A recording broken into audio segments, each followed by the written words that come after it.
সবাই ভাবে মেকআপ আর্টিস্টদের জীবনটা অনেকটা সহজ। তারা কিছুটা সময় একটু নষ্ট করে অনেকগুলো টাকা নিয়ে চলে যায়। কিন্তু মোটেও তা নয়। সেটাই আজকের ভিডিওতে আমি তোমাদের বলবো আর দেখাবো যে এই যে দেখছো প্রবলেমটা, এই প্রবলেমটা আমরা ফেস করছি মাঝরাত্রে। মানে বাড়ি ফেরার সময়। তোমরা দেখতেই পাচ্ছ কতটা সমস্যা হচ্ছিল একটা গাড়ি ঠেলে নিয়ে আসা। আজকের ভিডিওটা আমি শুরু করছি এখান থেকেই। তোমরা দেখতে পাচ্ছ যদি বন্ধুরা না থাকতো হয়তো আমি অনেকটা প্রবলেম পড়ে যেতাম। নমস্কার সকলকে, আমার চ্যানেল নতুন অন্য একটি ভিডিওতে আপনাদের সকলকে স্বাগত। কেমন আছেন সবাই? আশা করি সবাই খুব ভালো আছে, আমি বেশ ভালো আছি। সকাল সকাল বেরিয়ে পড়েছি বনুকে নিয়ে। আজকে আমার কাজ আছে রিসেপশন ব্রাইড, আর তার সাথে 10টা পার্টি মেকআপ। আজকে বর যাবে না, লোকেশনটা অনেক দূরে, বর যাবে আনতে। তাই আমরা দুজন বেরিয়ে পড়েছি খুব সকাল সকাল, প্রায় ওই 11টা মতো বাজে এখন। যেহেতু রিসেপশন খুব সকাল সকাল যেতে হবে, আর একটু গ্রামে তো তাই লোকেশনটা আমার বাড়ি থেকে প্রায় অনেক দূর, পানিশালা বলে একটা গ্রাম সেইখানটাই রয়েছে। আর এখানে আমরা এসে দেখি এখনও রিচুয়ালস কমপ্লিট হয়নি, ব্রাইড আমার এখনও রেডি হয়নি, মানে ফ্রি হয়নি। তাই আমি ভাবলাম একটু রিচুয়ালস দেখে নিই।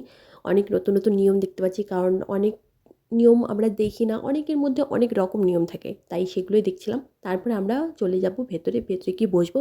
তারপর ব্রাইড যখন স্নান করে আসবে তারপর তাকে রেডি করানো শুরু করব। এখানে এসে আমি পুরো আমার সেট আপ রেডি করছিলাম, কারণ আমার সেট আপ তো আমাকে রেডি করতেই হবে। আর ওই যে বললাম, লাইট সেট করাটা আমার পক্ষে ভীষণ চাপের হয়ে যায়, যে কারণেই বর না থাকলে আমার খুব চাপ হয়ে যায়, তাই আমি লাইটটা সেট করে নিচ্ছিলাম। আর এদিকে বর ভীষণ টেনশনে ছিল।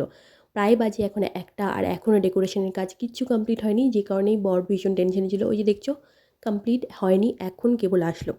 চলো আমিও আমার কাজ শুরু করে দিলাম। আমি শুরুতে একটা পার্টি মেকআপ ধরে নিয়েছি প্রায় 12টা বাজে তখন, কারণ 10টা পার্টি মেকআপ করা চারটেখানি ব্যাপার নয়, অনেকটা সময়ের কাজ আর অনেকটা ধৈর্যের কাজ, যে কারণে আমি শুরুতে একটা পার্টি মেকআপ কমপ্লিট করে দিয়েছি। তারপর আমার এই বুনু স্নান করে আসলো ব্রাইড, তারপর তাকে আমি শুরু করলাম।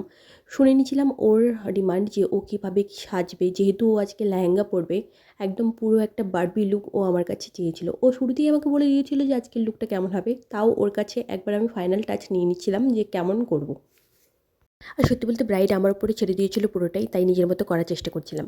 আর এখানে বনুকে বললাম তুই তোর কাজ শুরু করে দে, ওও পার্টি মেকআপগুলো ও কমপ্লিট করবে, কারণ 10টা পার্টি মেকআপ আমার পক্ষে করা একদমই সম্ভব নয়, মানে টোটাল 11টা।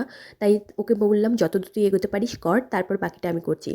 তারপর আমি এদিকে ব্রাইড শুরু করলাম, আর ওদিকে বোন পার্টি মেকআপগুলো করতে এক এক করে করে শেষ করছিল। ও প্রায় 5টা পার্টি মেকআপ কমপ্লিট করে ফেলেছিল আমার ব্রাইড রেডি করতে করতে। তারপর আমিও পার্টি মেকআপগুলো ধরবো ব্রাইডকে কমপ্লিট করে।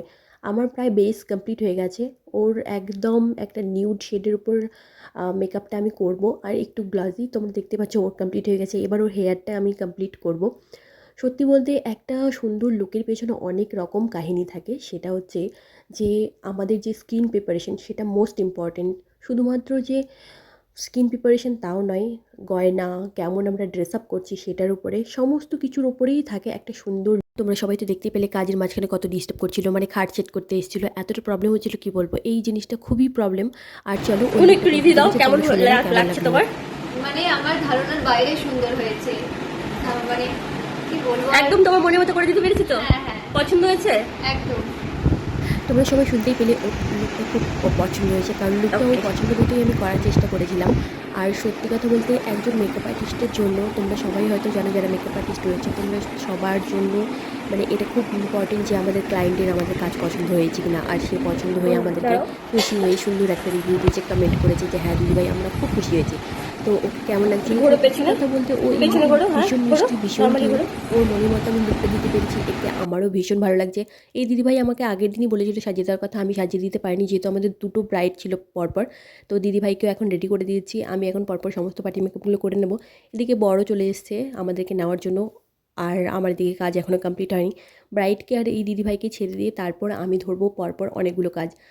আর সমস্ত কাজগুলো কমপ্লিট করে তারপর বুনু আমি দুজনে মিলে সমস্তগুলো কমপ্লিট করলাম। তারপর বরকে বললাম সমস্তটা গুছিয়ে নাও। আর এতগুলো কাজ করার পর সত্যি বলছি ভীষণ টায়ার্ড হয়ে গেছিলাম, আর বুনুও ভীষণ টায়ার্ড হয়ে গেছিলো। তারপর লেগে গেছিলো আমাদের খিদে, যেহেতু আমরা প্রায় ওই বাড়ি থেকে 10টার সময় বেরিয়েছি, আর সারাদিন আমরা কিছুই খাইনি, শুধুমাত্র চা খেয়েছিলাম। আর ওরা খেতে বলেছিল অনেকবার, কিন্তু সময় থাকে না, বললাম না 10টা পার্টি মেকআপ ছিল তো প্রচুর চাপ, তো সেই জন্য আমাদের খাওয়া হয়নি। তাই আমরা ভাবলাম এখন একটু খাওয়া দাওয়া করে নিই।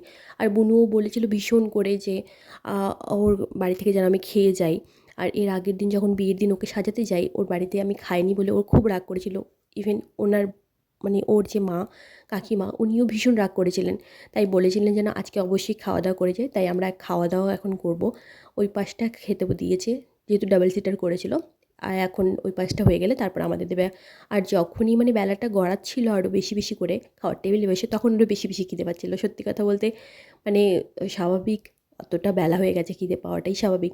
আর এদিকে বাড়ি যাওয়ারও তাড়া রয়েছে। আর বাড়ি যাওয়ার পথে তো কী হবে সেটা তো তোমরা সবাই শুরুতেই দেখেছো, কী প্রবলেমটা ফেস করবো। চলো, খাবার দাবার দিয়ে দিয়েছে, এখন ফটাফট খেয়ে বাড়ির জন্য বেরিয়ে পড়বো আমরা, কারণ অনেক লেট হয়ে গেছে, প্রায় 8:30 9টার কাছাকাছি বেজে গেছে। এখন তাড়াতাড়ি বাড়ি যেতে হবে, যে কারণে আমরা ভীষণ তাড়াহুড়ো করছিলাম, যেহেতু অনেক দূর। আর এই যে এখানে চিংড়ি মাছ নিয়ে লড়াই করছিলাম, চিংড়ি মাছের খোসা ছাড়ানো নিয়ে। তো চলো, খাওয়া দাওয়া কমপ্লিট হয়ে গেছে, এখন একটু সবার সাথে ছবি টবি তুলে নিলাম আর ওদের সাথে একটু দেখা করে নিলাম, যেহেতু দিদিভাইয়ের সাথে একটু ভালো বন্ডিং হয়ে গেছিলো। এবার আমরা এখান থেকে বেরিয়ে পড়লাম সমস্ত জিনিসপত্র নিয়ে। আর তারপরেই এখান থেকে বেরোনোর পর কিছুক্ষণ পরেই হয়ে যাবে আমাদের গাড়ি খারাপ। একদম খারাপ মানে প্রচণ্ডভাবে খারাপ, যেটা একদম যাওয়া যাবে না। পুরো 2 কিলোমিটার রাস্তা, হয়তো বা বেশিই হবে, সেখান থেকে আমাদেরকে নিয়ে যেতে হবে ঠেলে। আর চলে আসছে আমাদের এই বন্ধু রাজ। তারপর আমি আর ও মিলে দুজনে গেলাম দোকান খুঁজতে। যদি দোকান বন্ধ করে দেয় তাহলে তো প্রবলেমে পড়ে যাব, যে কারণে আমরা দুজন চলে আসলাম যে মেকানিকের দোকান খুঁজতে। আগে থেকে মেকানিকের দোকান খুঁজে তারপর সেখানে বলে গেলাম যেন না বন্ধ করে। তো সেখানে আমাদের কপাল ভালো ছিল যে তারা বললো যে তারা সারা রাত খোলা থাকে। ফাইনালি রাজ আর ও দুজনে মিলে গাড়ি প্রচণ্ড ঠেলে এনে হাঁপিয়ে গেছে। আর সত্যি বলতে রাজ না থাকলে হয়তো অনেকটা প্রবলেমে পড়ে যেতাম আমরা। তো অনেক অনেক ধন্যবাদ, এরকম বন্ধু থাকা মানে সত্যি বলছি অনেকটা হেল্পফুল। অনেক থ্যাংক ইউ তোকে। ভিডিওর মাধ্যমে তোকে বললাম, আর এমনি পার্সোনালিতে বলেছি সেটা আলাদা বিষয়।